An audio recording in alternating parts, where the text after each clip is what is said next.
What's up, Grace Student Ministry? Steve here with another What's Up Wednesday. This Sunday, in our discipleship hour, so our discipleship hour is after our morning worship and fellowship time, we're going to be starting a new series. We're going to be starting a series, an overview of the book of Psalms. I'm really excited. I hope you will come out for that starting this Sunday, and throughout the summer, we will be going through the Psalms.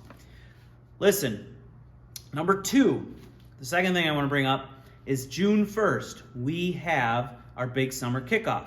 I hope you will look at our Facebook page, our Instagram page, or check your emails for the information. You can also check the bulletin this week with more details. You can always email me, call me, or text me if you want more details. But our big summer kickoff is this next Wednesday, June 1st. I hope you will come out for that. Also, June 14th, we are going to go to a Chattanooga Lookouts game. So I'm hoping you will also make time for that.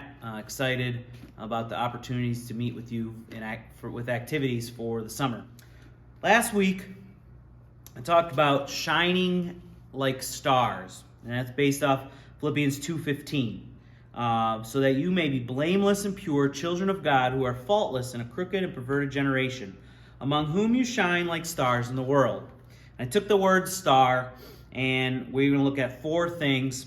And S, last week we looked at is saved by Jesus, and we looked at Acts 4:12. There is no other name under heaven which you must be saved. And then today I want to talk about the letter T, and that is for truth. Stand on it. So last week, saved by Jesus. Today, truth. Stand on it. John 17:17 says, sanctify them by the truth. Your word is truth. Verse 18, as you sent me into the world, I also have sent them into the world.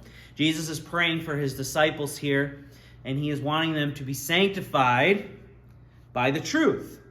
Well, what is truth? Well, God's word is truth.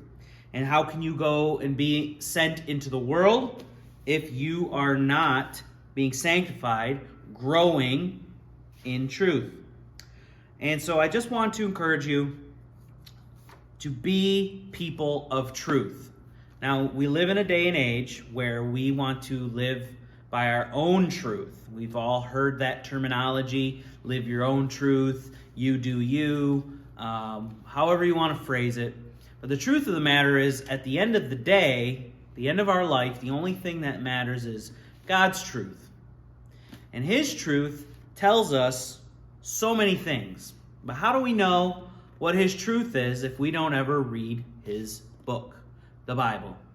I hope you take time out on a regular basis to read God's word. I've told you this before. If you don't understand something, we have so many people in our church and our ministries that are knowledgeable of the scriptures and would love to sit down and explain things. And it's okay if you don't understand stuff, but you can find answers in God's word, and you find people that can help you read God's word, biblically interpret it the way it's supposed to be interpreted.